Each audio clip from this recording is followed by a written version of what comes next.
terkait dengan laporan pertanggungjawaban dari desa di Kota Tual ini, Provinsi Maluku ini.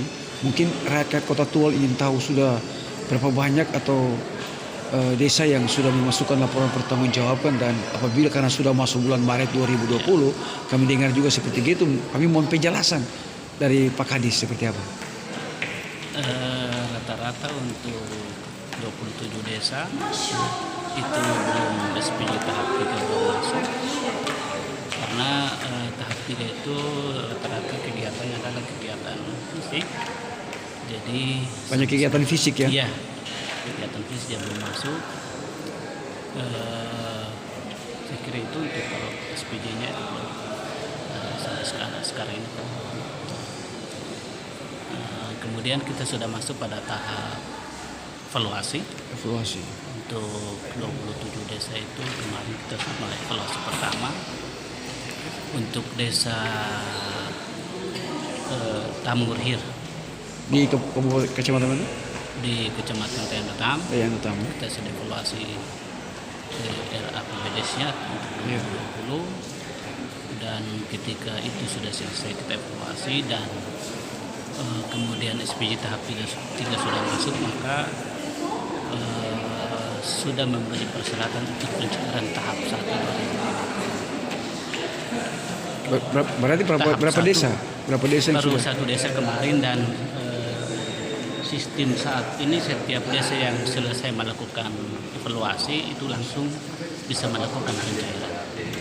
Setelah evaluasi, kemudian evaluasi itu dilakukan penyempurnaan pada RAPBDes, lalu diterbitkan peraturan desa tentang APBDes 2020.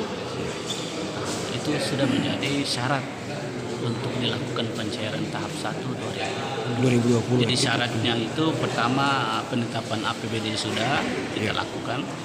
Kemudian yang berikutnya peraturan wali kota terkait dengan pembagian dan tata cara pembagian alokasi dana desa itu sudah, peraturan itu kita sudah terbitkan. Kemudian peraturan wali kota terkait dengan pembagian dana desa itu juga sudah kita terbitkan. Lalu kemudian pemindah bukuan, karena ini kan mekanisme 2020 ini kan dia dari langsung ya? Dia tidak langsung, dia dari rekening kas umum negara ke kas umum daerah, tapi dia hanya transit.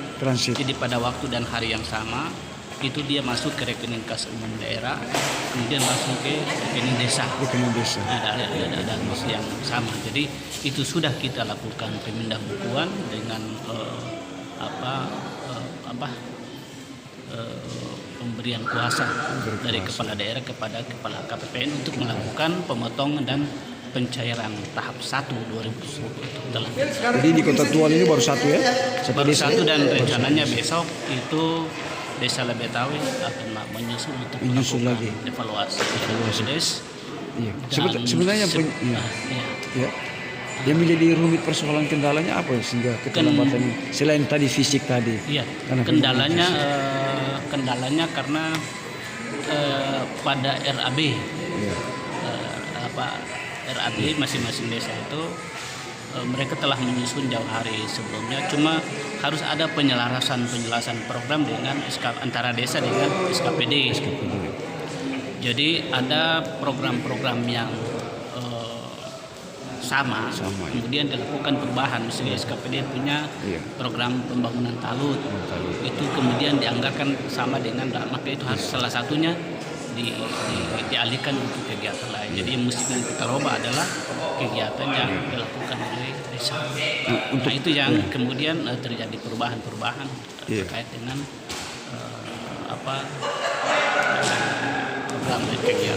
Kegiatan fisik apa saja untuk tahap ketiga ini, Pak? Seperti apa? Kegiatan fisik itu selain talut, misalnya talut itu kan kemudian menjadi kewenangan pemerintah kota. Kemudian pagar juga ya? Pagar juga jalan setapak juga. Jalan setapak, kemudian rehab ringan perumahan penduduk, kemudian pelabuhan, Saya kira itu untuk kegiatan fisik untuk Tapi Pak Kadis, keterlambatan untuk laporan pertanggungjawaban 2019 ini tadi dikatakan selain karena program kegiatan fisik, Iya. apakah tidak hal-hal yang menjurus ke masalah hukum? ada juga yang SPJ-nya terlambat SPJ-nya karena fiktif ya? Iya, SPJ-nya terlambat. Berapa desa itu Pak? Mungkin belum bisa menyebutkan Mungkin nama desa, belum, tapi nah, karena kita berapa tidak desa? bisa mendahului sementara ini ada investigasi dari Investigasi. Inspektorat.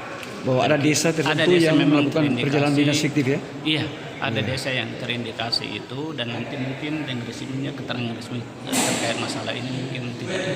Tapi kalau Ya, masalah Inspektorat. seperti itu Pak Kadis mungkin diselesaikan secara internal ataupun ke penegak hukum dalam hal ini Ya, kejaksaan atau polisi? Mungkin tergantung internal Pemda ya, inspektorat ya? Iya, karena kita ada sekbar itu. Sekbar itu kan terdiri dari PMD, Iya. kemudian Inspektorat, kepolisian dan kejaksaan. Dan tentunya kita lihat dari hasil pemeriksaan dari investigasi dari inspektorat, apakah memang langsung dilimpahkan ke kejaksaan ataukah memang Iya. dilakukan penyelesaian, misalnya dalam waktu 60 hari dilakukan penyelesaian TDR seperti itu.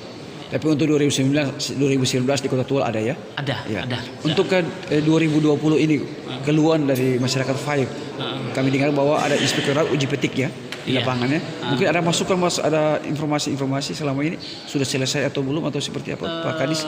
Terkait Karena dengan ini mitra ya. Fire itu hanya soal ada laporan pengaduan masyarakat terkait dengan keterbukaan. Keterbukaan, transparansi Ya, yang tidak. transparan, dan karena itu harus setiap desa itu harus buat baliho. Harus baliho. Baliho itu seluruh program dan kegiatan APBDes itu sudah dicantumkan di situ, kemudian dipajang di tempat-tempat umum supaya bisa dilihat oleh semua orang. Oke Pak Kadis, terkait juga dengan masalah 2016 walaupun di desa Ohetel Ya. tentang pemberdayaan kandang ayam, 2016. telur ayam kampung ya. Walaupun Pak Kadis belum bertugas saat itu, baru bertugas. Tapi sejauh mana informasi yang diperoleh pihak dinas PMD ini terkait dengan masalah ini? Kalau itu saya tidak ini. Tidak ini. Ya, oke. Belum Mungkin, ada laporan. mungkin harapan dari Pak Kadis kepada Iya. para staf desa di Iya. Kota Tual supaya ini mempercepat 2019 untuk 2020 tahap pertama ini bisa cepat diperlancar itu. Ya, itu mempercepat itu penyusunan rapnya rencana anggaran belanja, karena memang kita sudah masuk pada tahap evaluasi dan saya kira besok seterusnya ini sudah kita mulai sudah banyak desa sudah melakukan evaluasi. Ya, oke.